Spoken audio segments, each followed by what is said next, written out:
Tahukah Anda, dengan populasi Muslim 207 juta jiwa, Indonesia menjadi negara berpenduduk Muslim terbesar di dunia. Seperti apakah wajah Muslim Indonesia?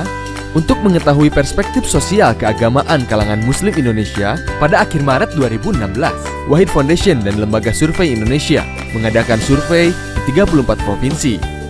Hasil survei ini membuktikan bahwa wajah Islam Indonesia adalah wajah Islam damai dan toleran.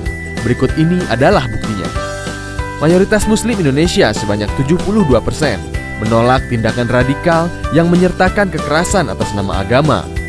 88,37% percaya bahwa setiap warga negara bebas memeluk agama dan keyakinan sesuai pikiran atau kesadarannya.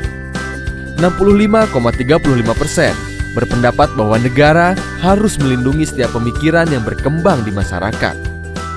Dan lebih jauh lagi, dukungan kalangan Muslim Indonesia terhadap Pancasila dan nilai demokrasi ternyata luar biasa tinggi. 82,3% menyatakan bahwa Pancasila dan UUD 1945 amat sesuai bagi Indonesia. 67,3% menyatakan mendukung nilai demokrasi. Tapi, apakah Anda juga tahu bahwa Indonesia menghadapi tantangan yang serius, yaitu menguatnya potensi intoleransi sosial keagamaan? Jika dibiarkan, potensi ini dapat berujung pada aksi radikalisme atas nama agama. Proyeksi statistik survei ini memperkirakan ada sekitar 600.000 jiwa pernah melakukan aksi radikalisme atas nama agama. Sekitar 11 juta jiwa berpotensi untuk melakukannya bila ada kesempatan. Hampir menyamai jumlah penduduk Jakarta dan Bali.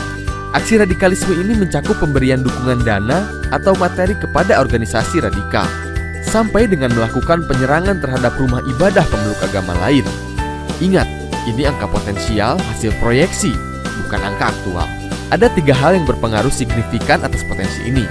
1. Pemahaman literalis atas konsep jihad yang dianggap harus menggunakan kekerasan. 2. Materi ceramah yang berisikan permusuhan dan kebencian.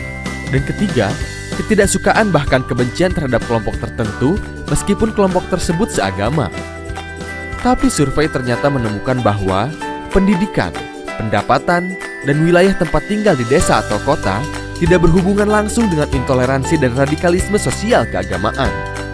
Maka tantangan terbesar pemerintah saat ini adalah penegakan hukum yang tegas, terutama terhadap pelaku hate speech, memastikan kebijakan yang tidak diskriminatif dan memenuhi hak-hak warga negara yang dijamin undang-undang tanpa memandang agama, keyakinan, suku, ras, ataupun pilihan politiknya.